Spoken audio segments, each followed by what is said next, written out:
Thank you so much for coming to our Food Policy for Breakfast seminar series. I want to welcome you to the Hunter College at New York City Food Policy Center. My name is Charles Platkin. I'm the executive director of the center and also a nutrition professor at Hunter College. We're incredibly fortunate to have a special guest today, Michael Moss, Pulitzer Prize winning investigative reporter and author of the #1 New York Times bestseller, Salt, Sugar, Fat, How the Food Giants Hooked Us, talking today about his new book, Hooked, Food, Free Will, and How the Food Giants Exploit Our Addictions. Michael, thank you so much for joining today. I really appreciate you coming and taking time out of your busy media schedule, and I know how busy it is. And I'd love to get right into our first question, if that's okay. Sure. So, how did you get involved in being an investigative reporter around food? I heard that you kind of fell into this whole thing. Yeah, well, one thing, and I should say this is a special day in our house because my youngest son is turning 17 today. Oh, wow. Which, as you know, he's in the throes of the college hunt already. And, if he were only so lucky to go to a great school like Hunter College, we would be thrilled. So thank you and everybody for the work you do in education. And I mention that because food is so meaningful to everybody. And raising two boys, what we ate and how we thought about food, was a significant part of parenting.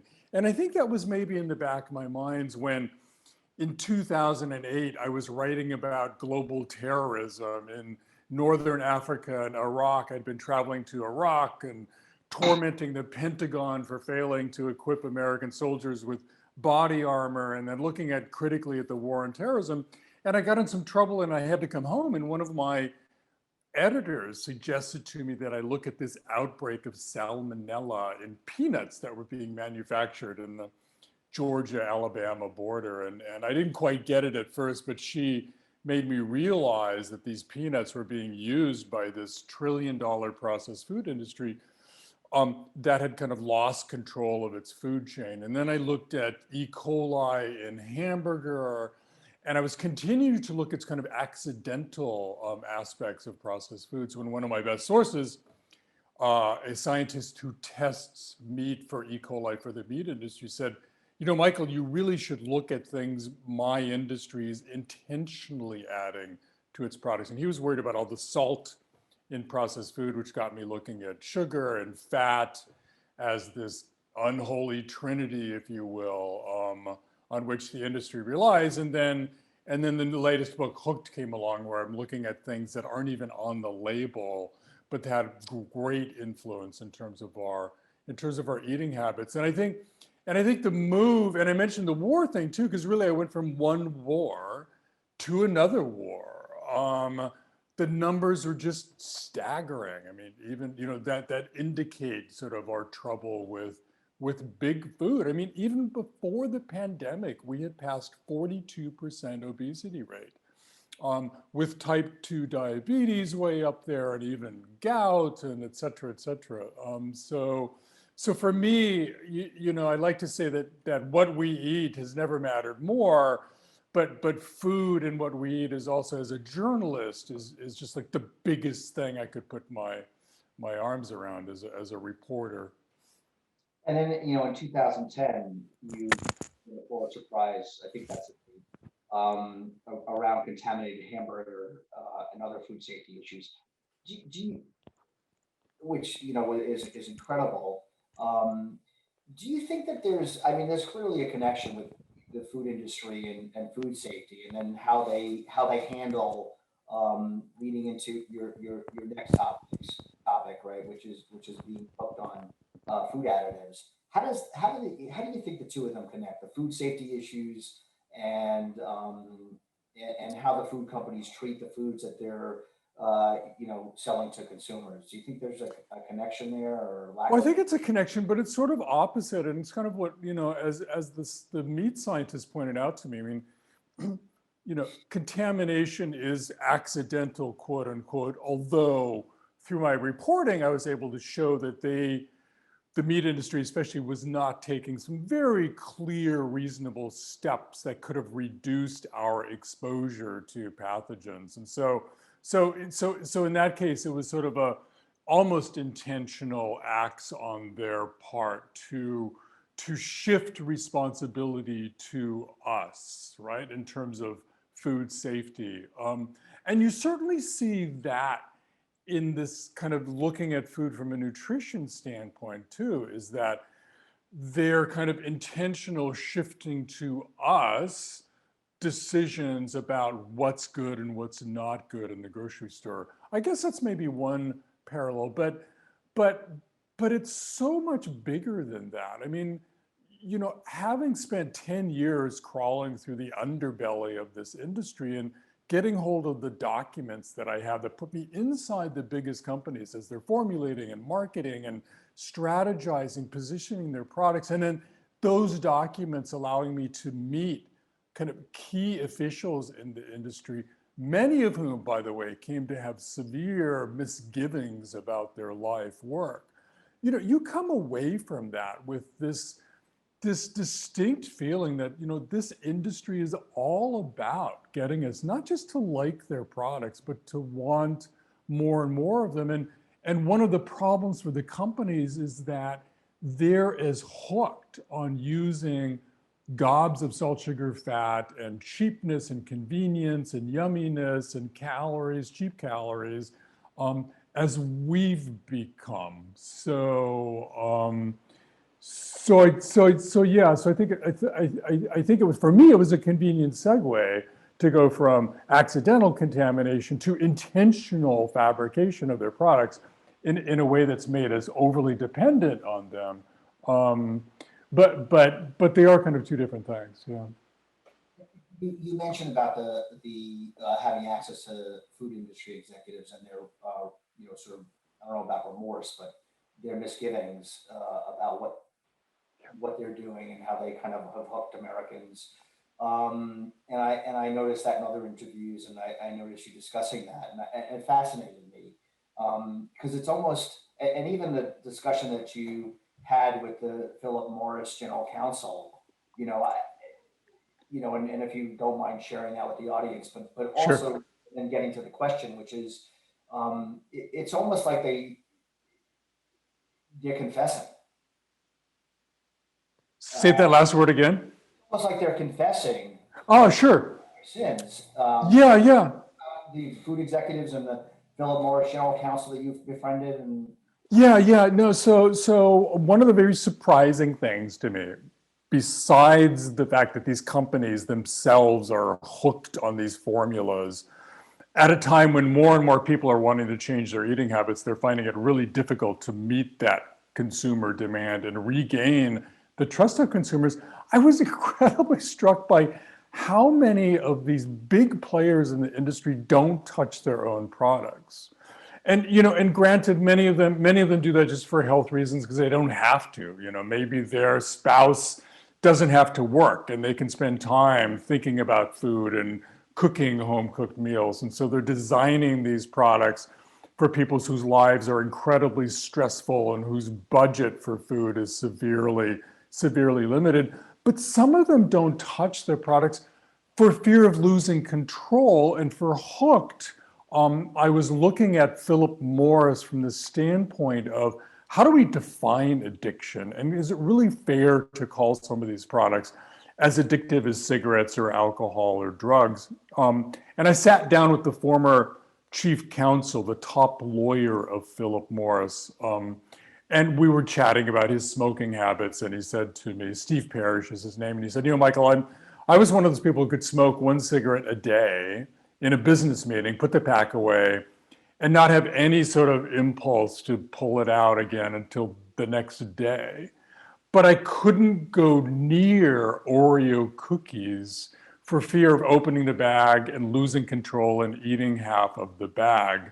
And I've kind of gotten ahead of myself in this story because at the time he was general counsel of Philip Morris was not only the largest cigarette manufacturer in North America, but it was the single largest manufacturer of processed food because they bought the old General Foods company and then Kraft.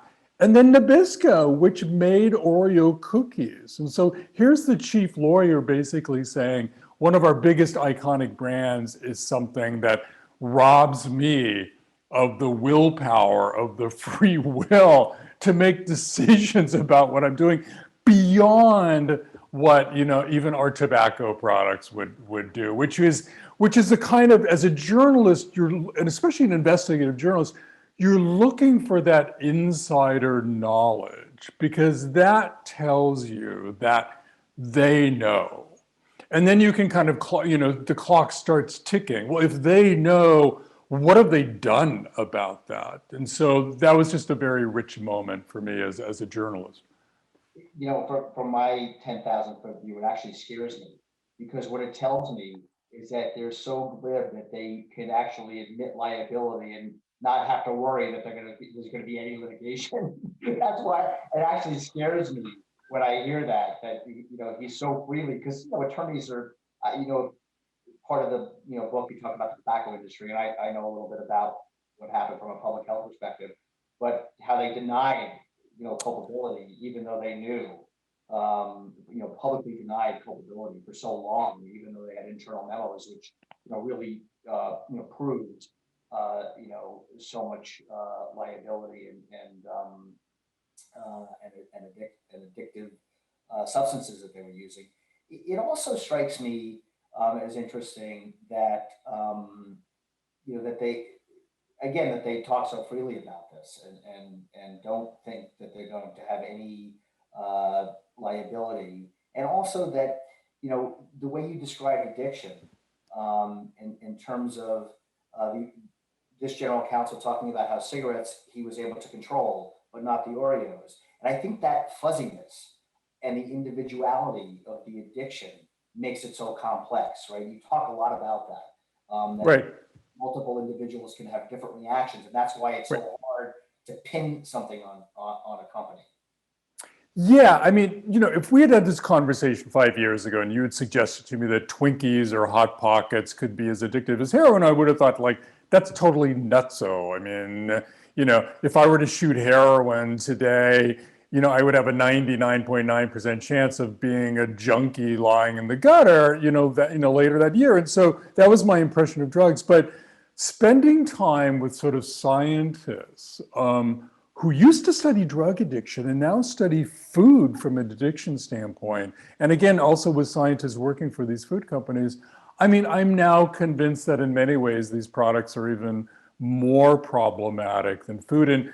And one of the reasons I feel strong, you know, that I can say that is just the definition of addiction has changed over time, and it's not the scientific definition that one might sort of think of it. So, but let's go back to sort of Philip Morris when, in the year 2000, after decades of vehemently denying that smoking was addictive, the company completely turned around for its own reasons we don't have time to go into, but they conceded that, you know, smoking indeed was addictive and we should warn everybody about that, right?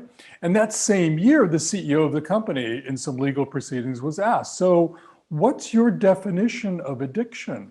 And he goes, well, addiction is a repetitive behavior that some people find difficult to quit.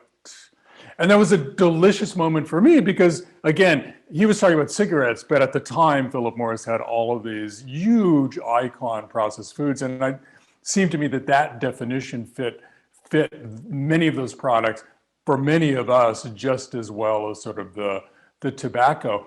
And one of the things about addiction is that it sort of happens on a spectrum, right? One of the defenses of the companies to me was, how can you call Lunchables addictive, right?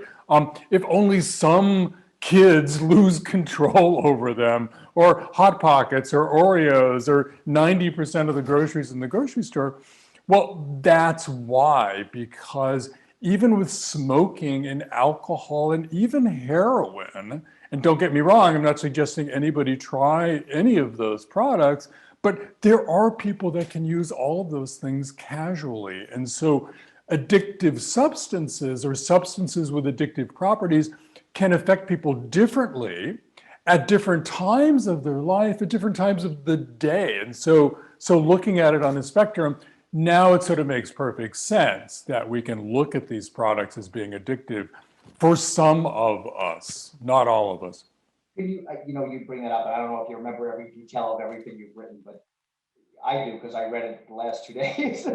But you talked about a Scottish study with heroin addiction, and I guess the Scottish government did a Yeah, study, just to refer. And again, right. that's your own book, but it fascinated me. And also, you mentioned that 11% of those people that tried heroin in Vietnam or only 11% of those that used heroin in Vietnam came home and were addicted. So I found that really fascinating because I had the same impression that you did, which was that you try heroin and you're an addict on the street, and you couldn't, and not that this is about heroin, but it talks about the addiction, process and how it. Right. And in some ways, as a journalist who's been holding the processed food industry's feet to the fire for so long, it was a little troubling to me because addiction happens in the brain, in the body, it happens in us. And so that kind of raises the question of to what extent are we culpable for our actions with an addictive? It kind of puts the onus back on us a little bit. And so I was a little, and I'll give you an example. So a brilliant scientist trained at McGill in Montreal, she's now at Yale, was the first person to discover how to look at the brain on food. Her name's Dana Small. She's a self-professed chocoholic, and she realized that, while you can't have people chew in a brain scan, it'll blur the images, she could put a square of chocolate on the tongues of her subjects and just have it melt on its own in the mouth and watch the brain respond to that, right? But when I saw, and so she did this experiment where she fed them chocolate, square after square after square, and they went from ecstaticness to abhorrence. At the end of the experiments, they were going, feed me more chocolate, I'm going to puke all over your brain scanner, right? And I go, well, wait a minute. So is it the chocolate or is it the brain? And that was like one of these moments where I almost sort of gave up on the reporting for this book because that wasn't, I didn't feel that was my sort of role in this process of looking how the food companies go after us and get us hooked on their products.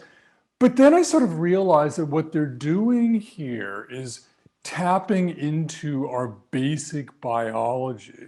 And it was Dana Small that suggested to me, she's a big evolutionary biology adherence. And she said to me, Michael, it's not so much that food is addictive as that we by nature are drawn to food and in a way that even causes us to want to overeat because for most of our existence, right, overeating was a really great thing. Putting on body fat was a fabulous thing and enabled our brains to grow and us to get through hard times and have more babies. The problem is that these companies have changed the nature of our food in the last 50 years so dramatically that our biology, our genes, have not been able to catch up, and we have this sort of tremendous mismatch. And so if you'd like, we could kind of talk about some of those basic instincts and how the companies, exploit, if you will, those instincts in us and make us unwitting co-conspirators, if you will, in their mission.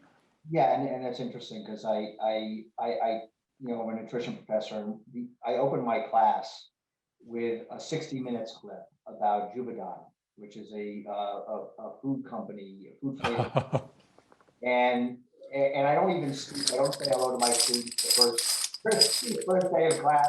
I just play this video and then say, does this enrage you? And just for those of you who haven't seen it, you can go online and look up Jubidan, Givaudan, in 60 minutes, and you can watch the clip. It's a little crispy, but it still holds water, and it's just fascinating. And how they sit there and work to manipulate your taste, and I was like, oh, I wonder if Michael, and I saw your book, and I knew in both books actually. So So yes, I'd love for you to talk about that. So speaking of the chemistry laboratories, right? So one of our basic instincts is an attraction to food that smells. We have incredible powers of smell. When we began to be bipedal, right, it kind of changed the whole dynamics of our olfactory bulb in the nasal cavity, and allowed us to begin smelling also through the mouth in a way that goes right to the olfactory bulb and excites the brain. And so those two ways of smelling is why smell, when you think about flavor, taste is only maybe 20% of what we call flavor. The rest is sort of smell. And so I spent time with these chemical laboratories. They call them flavor houses. They line the Jersey coast, sort of up and down. There's maybe at least a dozen of them. And I spent some time with one just to kind of understand how they do things. And it's, from a science standpoint, it's really, really fascinating because they mix and match chemicals to mimic kind of the natural flavors in foods in a way that jives with kind of the manufacturing needs of the companies. And so, for example, they use things like cyclotones to create like a toasted maple-like brown flavor in products, and sulfurol, which is like a filling that, it's like a custardy, eggy caramel taste, right? And I first went to them kind of looking at this phenomena, which is pumpkin pie spice, right? Which invaded the grocery store a few years ago after Starbucks did the first one with coffee. And they walked me through how they made it. And they use no less than, I should say, they use as many as 80 different chemical ingredients to create pumpkin spice, which is so fascinating how they do it.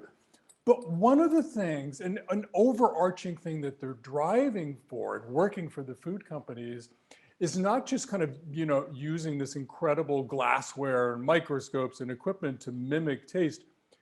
They're going for cost, because again, one of our basic instincts for food is to love food that has the least cost.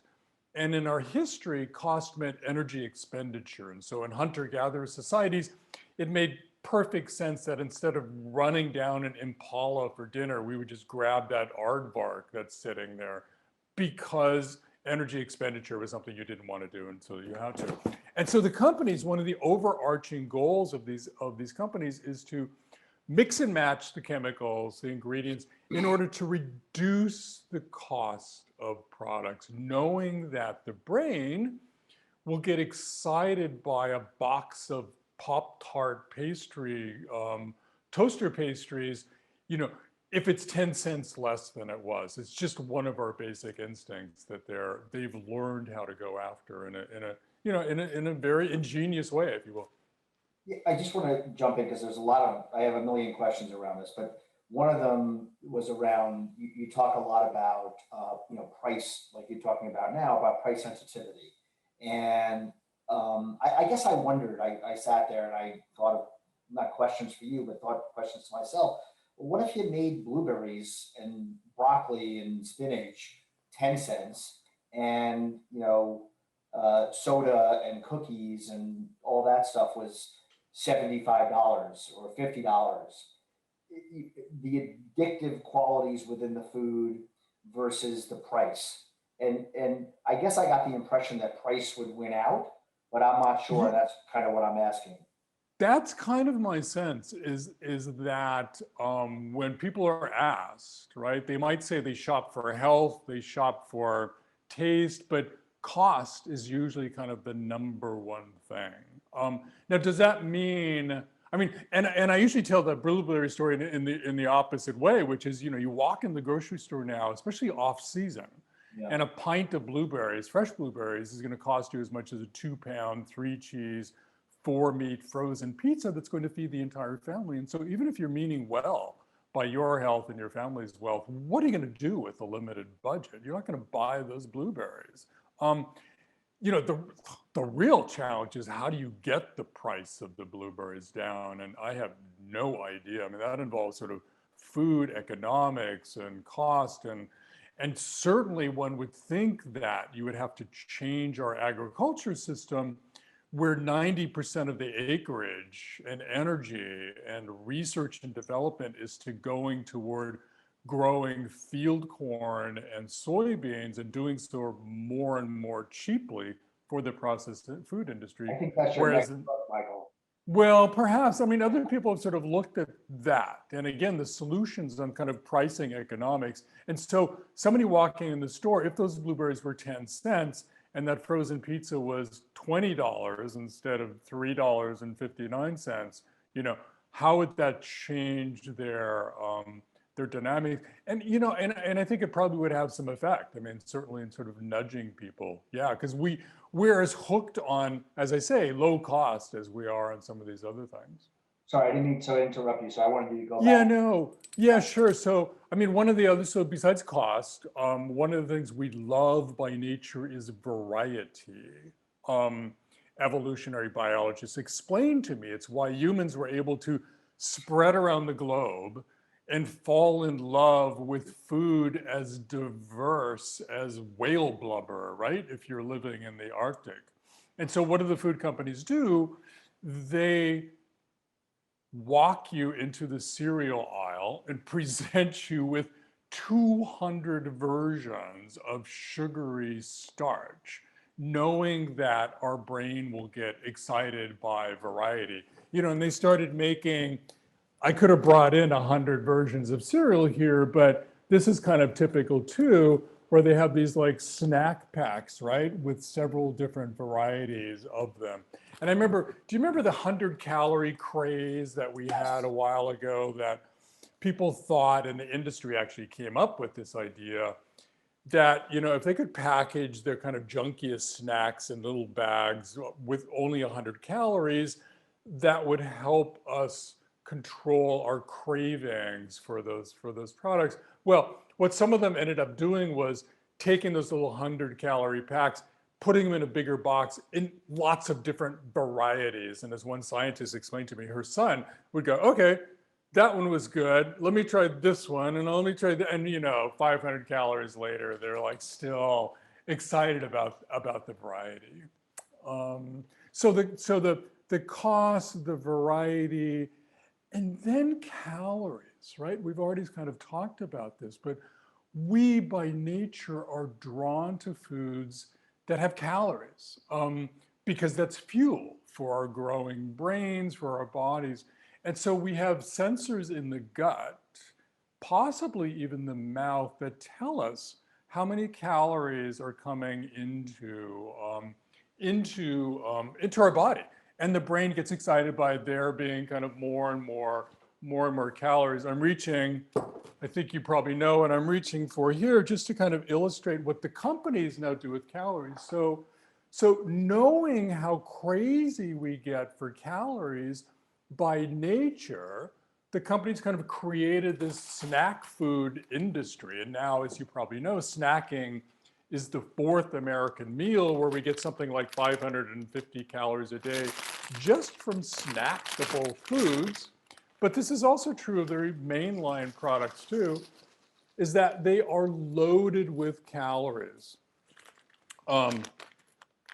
For fun, I do a little mountain climbing, and there's a trick that mountaineers use, which is they'll take a bag of Fritos and they'll smash it to smithereens, throw it in their bag, and sprinkle it on their food. Because climbing mountains, especially in the wintertime, you have the opposite problem. You can't get enough calories. You're losing weight no matter what you do. And this little bag has 9 servings of 160 calories each. Right? This tiny little bag, which I think I did the math, it's like 1,400 calories, right? So what are those calories? Well, those calories are nutritionally empty, loaded mostly coming from, in this case, corn oil fats, because they have so many calories, as you know, versus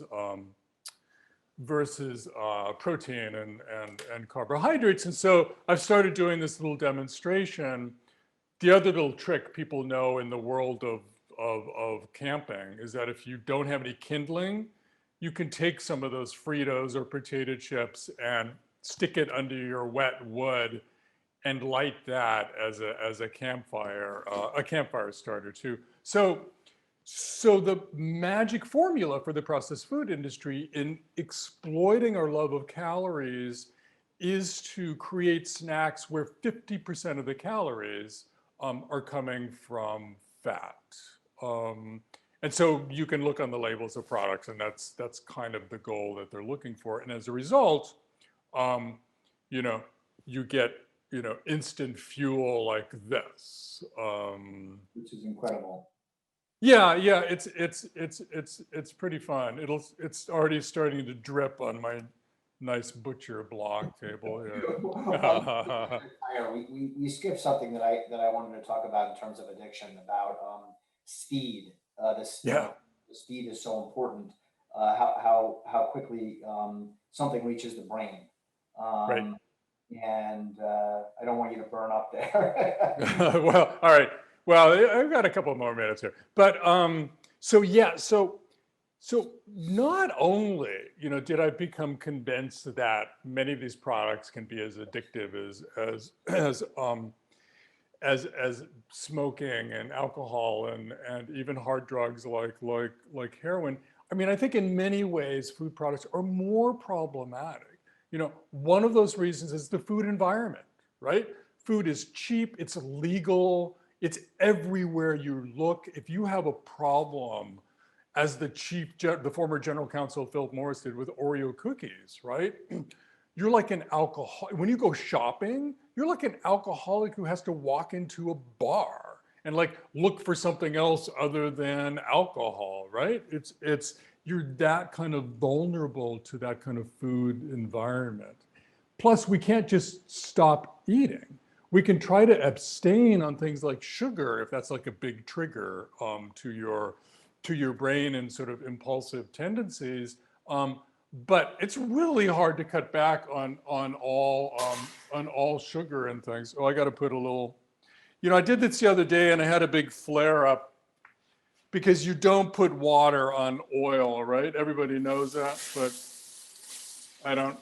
I don't really have anything else. So I think I got it out. And then the second thing, and we're getting to speed.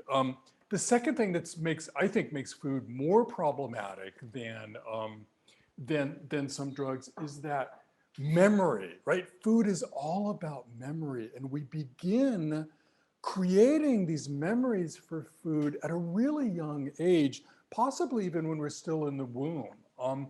And what we tend to do with food is associate food with other kind of emotional things going on in our life. And so that's why the industry spends so much time with advertising and marketing. And why, say, Coca-Cola, for example, discovered that if it put a Coke in the hands of a kid when they were at a ball game with their parents, that soda will forevermore get associated with that joyous moment in their life. And so when they're looking for joy, for example, they're more apt to sort of turn to that soda to provide that joyful feeling, right? So speed. So the other, these memory streams, and also the cigarette companies did some similar types of things, right? And also creating characters like camels that and things like that would. the Marlboro Man, Yeah. yes, Virginia Slims from a different perspective. Sorry, Yeah, absolutely, yes. So, and so speed. One of the hallmarks of addictive substances is the speed with which they can hit the brain. The faster they hit the brain, the more the brain gets excited, the more apt it is to sort of act impulsively. Scientists discovered that really back in sort of the late 1990s. And it turns out, though, that there's nothing faster than food in the way that it hits the brain, because it plays a little trick. And this kind of comes back to our biology. I mean, drugs that are addictive, and alcohol and cigarettes aren't kind of creating something new in their heads. They're using channels in our body and our brain that were designed to get us hooked, if you will, on food. And so there was this great little experiment that was done where they sat people down. They said, look, we want to measure how fast you taste sweet. So we're going to put a little sugar on your tongue, and then we'd like you to push a button when you taste sweet. And so what happens is sugar went on the tongue. It doesn't go directly to the brain. That happens eventually, but instead it's, it trips the taste buds, which have a sweet receptor in the taste buds, which sends that signal to the brain. And in this experiment, that brain was telling that person to push the button in less than a second. I think it was 0.8 of a second. Compared to, say, smoking, which can take as long as 10 seconds to fully engage the brain, or alcohol and narcotics are kind of somewhere in between.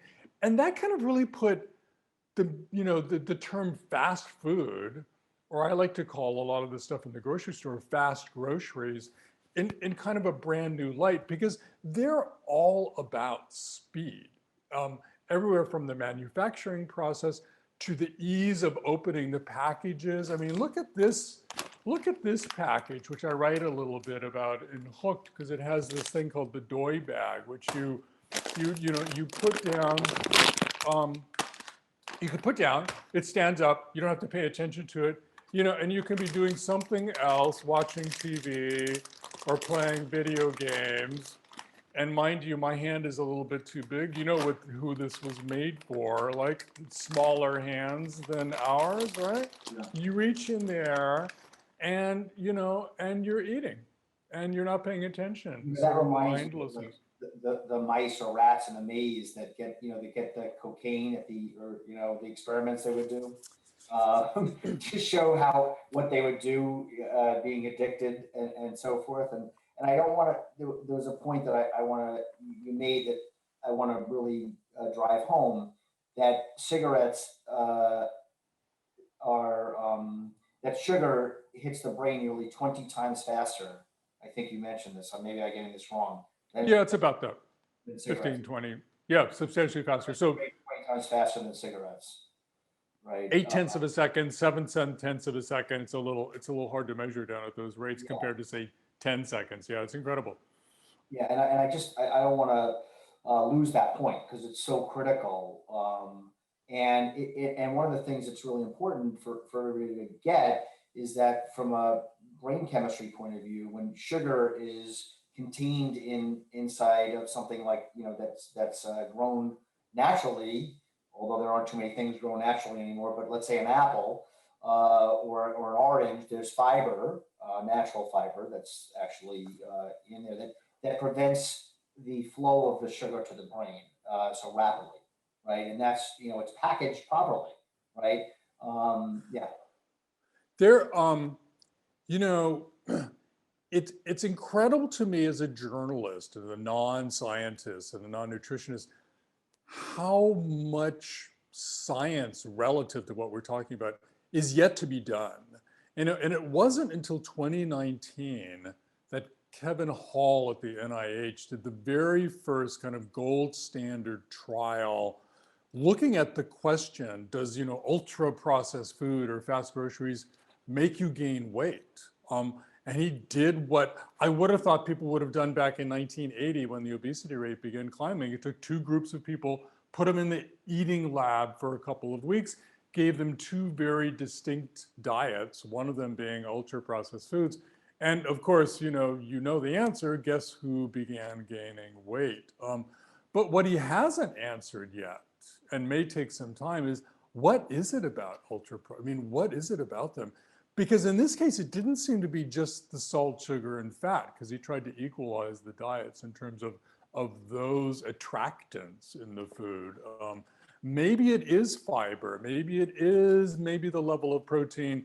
The speed is my hunch, which is that those products are hitting the brain and the gut so quickly that because of this biological mismatch, we're just not able to cope with them like we are whole fruits and vegetables and home-cooked meals, which give us time to sort of build up toward the eating process. But that's still conjecture. We really don't know. Really don't know. And I like it. I often describe nutritional science as in the very early stages, and we just don't know as much as we think we do about what works and what doesn't. I often play that Woody Allen clip, even though I don't believe in his,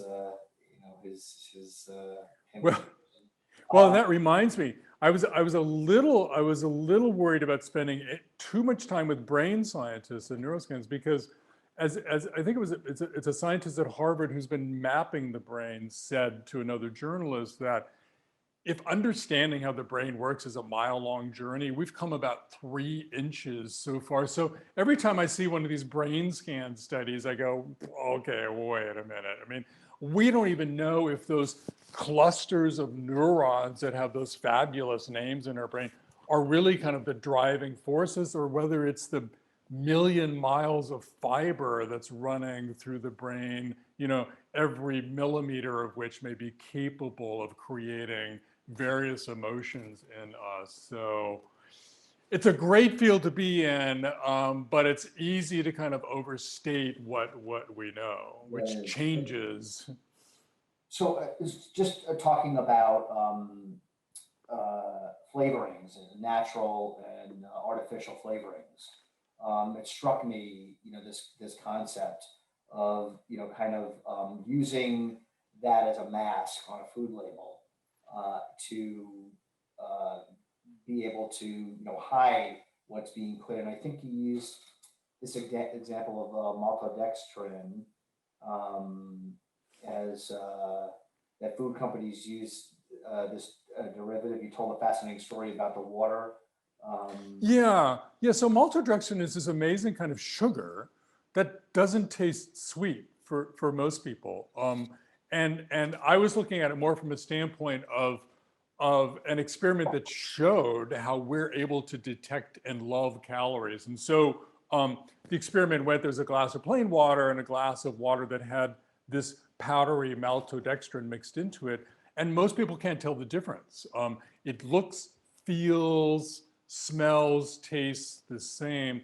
But when they try each glass, invariably, they will end up saying that they like the maltodextrin more because the gut, possibly the mouth too, but the gut is picking up on those calories and raising its hand and saying, wow, I really love that one. Even though the taste, is your taste buds aren't picking up any sort of difference between them. And the industry uses maltodextrin, as an ingredient in a good many products because it enables them to sort of add calories and bulk and other things without kind of ruining the taste profile.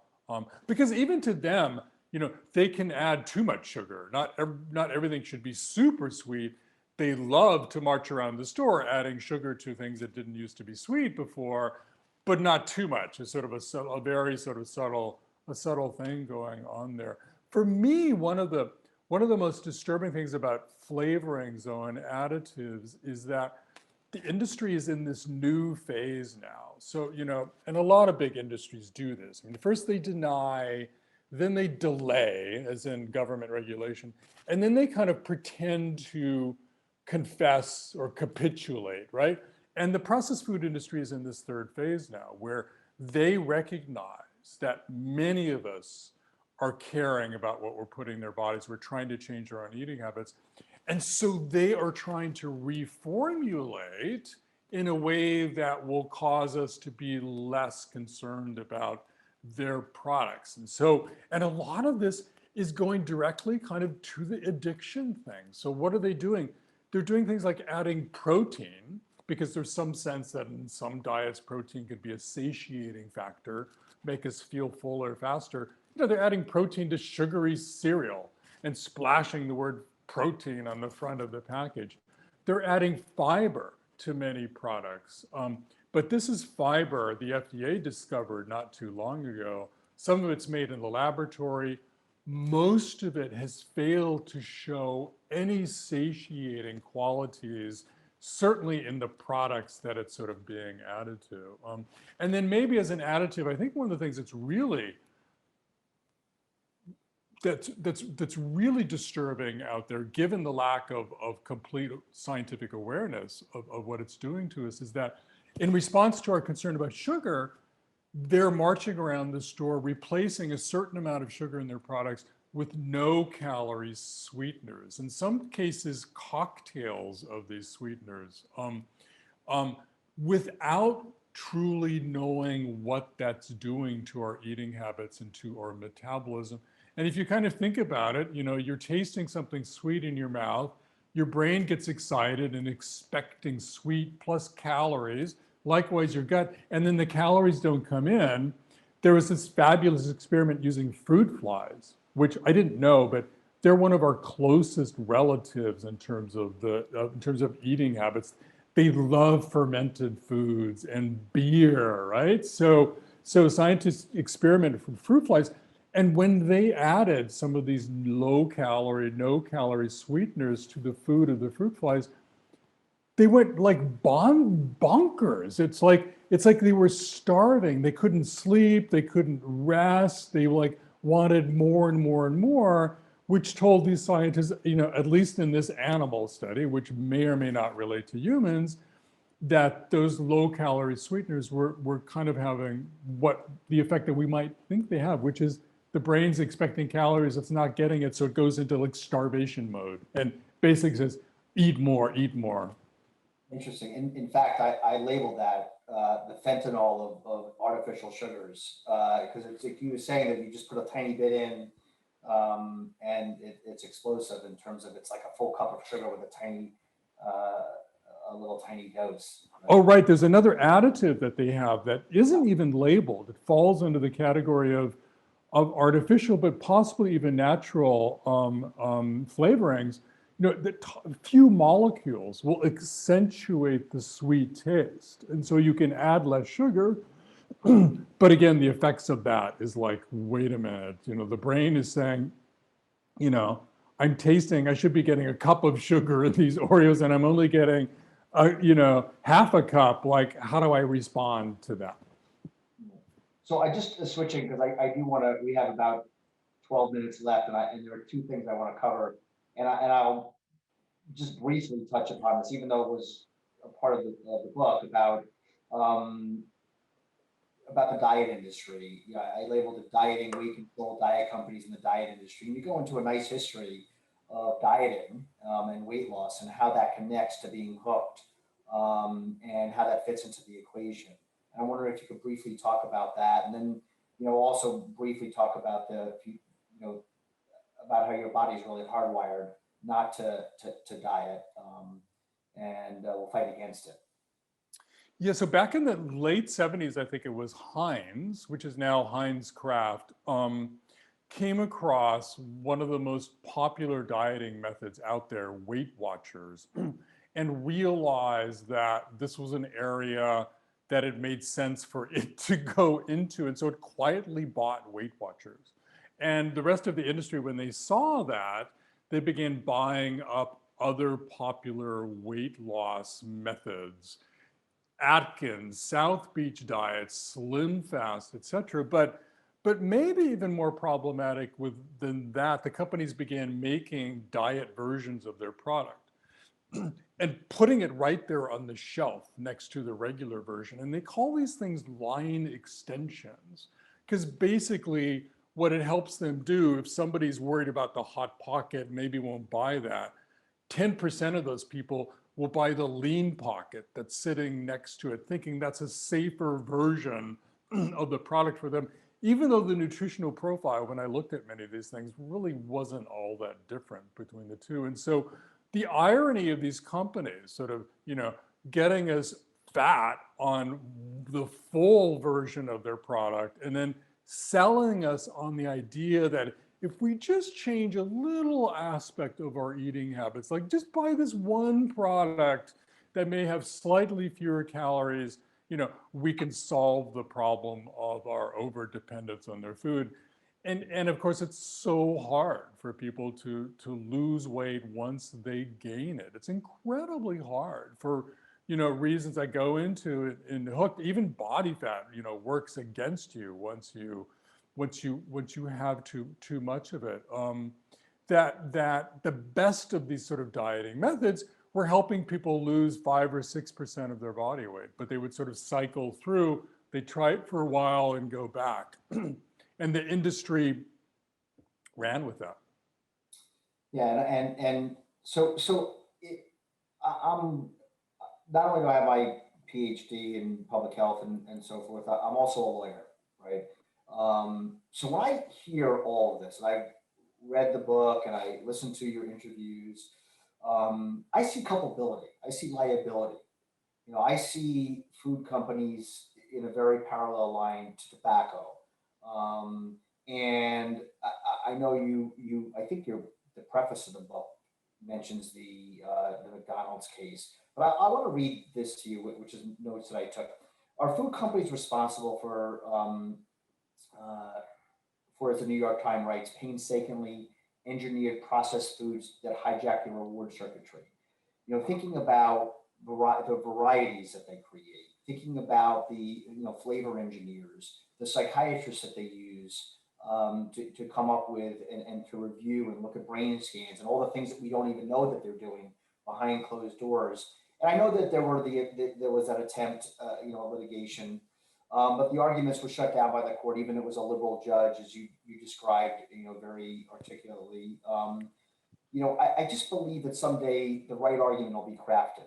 And most probably, since children are the most vulnerable, and the marketing efforts towards children who are vulnerable, and the marketing efforts towards marginalized community and children in marginalized communities Mhm. seem to be overwhelming, and the evidence seems to be overwhelming. When you were doing all this research and sort of sequestered and thinking about all this, did you have a moment where you thought like, wow, this could be, because you really, I know you looked into the tobacco, the history of that whole litigation. Was there a moment you said, this is where they're vulnerable? This is where, although the litigation didn't work from an addiction perspective, here's where the food industry is vulnerable. Yeah, and before I get to that, because it was someone else's moment, I think one of the reasons that still makes food more problematic from a holding the industry accountable standpoint is that we still like to look at these products as cute, as friendly, as our friends, as healthy. We still walk into the grocery store thinking of it not as a bar or a drug den, but as a place where we're going to find stuff that's going to make us strong and healthy, right? So the industry spends so much time using cartoon characters or what have you, as sports celebrities to sort of sell its most junkiest products to us from that notion that I think that's one of the things that's still hanging out, even during the pandemic, where obesity has been identified as one of the larger risk factors. We still don't sort of want to talk about these food products and their culpability in our health.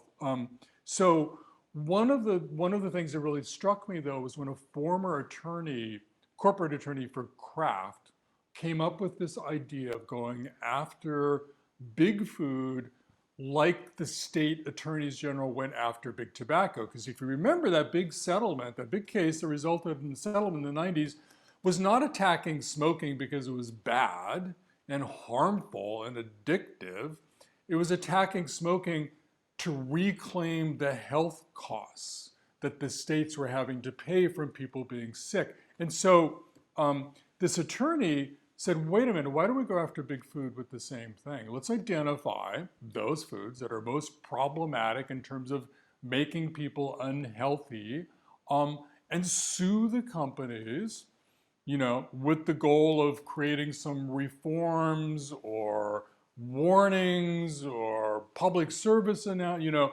They did all that stuff with tobacco too as part of the settlement. And he sent this very detailed, lovely proposal to, I think it was 17 or 18 state attorneys general he thought would be most likely to bite. And guess how many responded? Yeah, not one.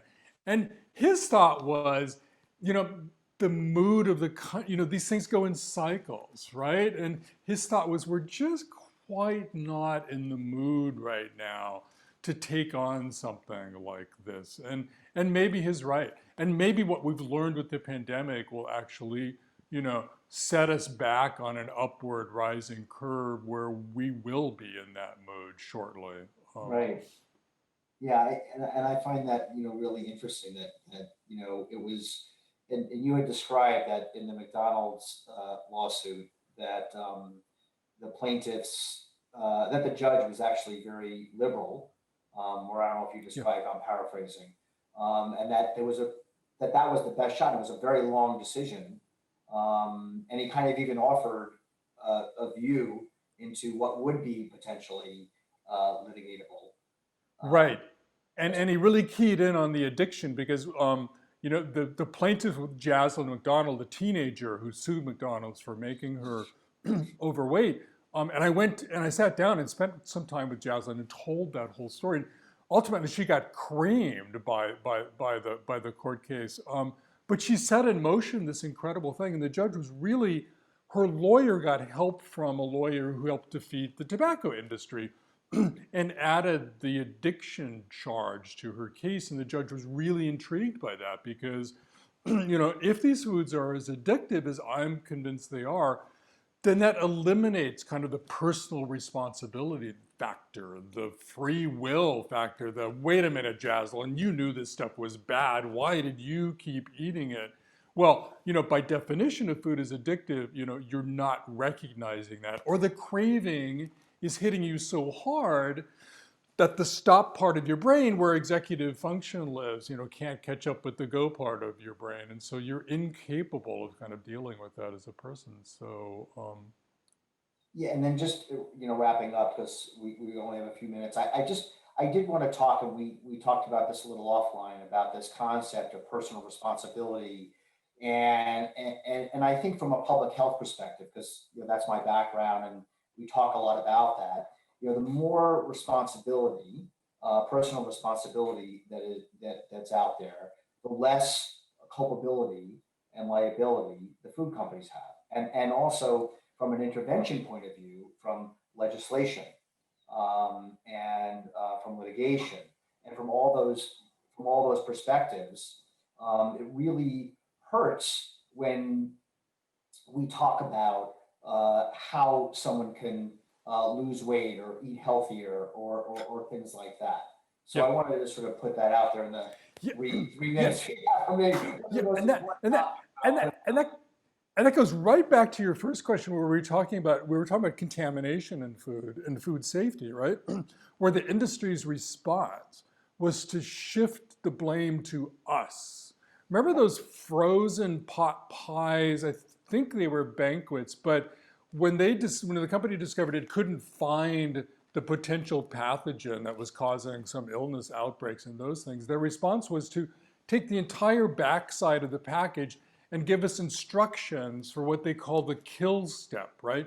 Teaching us how to microwave those pot pies in a way that would like nuke out every last inch of the pot pie. I actually did a funny demo when I was at the New York Times, a little video on trying to cook a pot pie to their directions on the package. Well, they're doing the same thing with this, which is they've been trying to shift the responsibility to us, the blame, saying, this is your problem. Not everybody loses control of Oreo cookies or Hot Pockets or their overall diet on convenience foods. It must be something with you. And that's just not true. It's not our fault. It's not a matter of free will. These products are so exquisitely engineered by psychologists, by chemists, by marketing people in ways that cause us to lose control, lose our free will in those decision-making things. And I think that's a critical way of looking at the situation we're in right now. Well, we have 60 seconds left. I want to thank you so much for taking time. And again, I know you have such an incredible busy media schedule. The book is called Hooked. The former book that you wrote was Salt, Sugar, Fat. You can go to mossbooks.us. Yes. That's right, mossbooks.us, and find more information and see other interviews. I have to say that this should be required reading for every nutrition student, every food policy student, every, Marion Nestle's book and your book were just required reading without question. Both, all of your books, actually, both of you. And you shouldn't be allowed to practice nutrition without reading. You should be allowed to practice medicine without reading it. And I'm so grateful for all the work you've done and appreciate it. Well, thank you so much. I'm honored to be put in the same pot as Marion Nessel. I learned so much from her, and thank you for your work and the work of the viewers of this event. You're on the front lines doing the really hard work that you should be, loudly applauded. Thank you. And we'll end there. Just remind everybody to sign up for our newsletter. And if you have any questions, email us at info@nycfoodpolicy.org. And thanks as always to Alexina Catholic, the Deputy Director, for all of our hard work, and Leah and Melissa and everybody that works so hard to make these events possible. Thank you and have a wonderful day. And thanks again, Michael. I appreciate it. Bye-bye.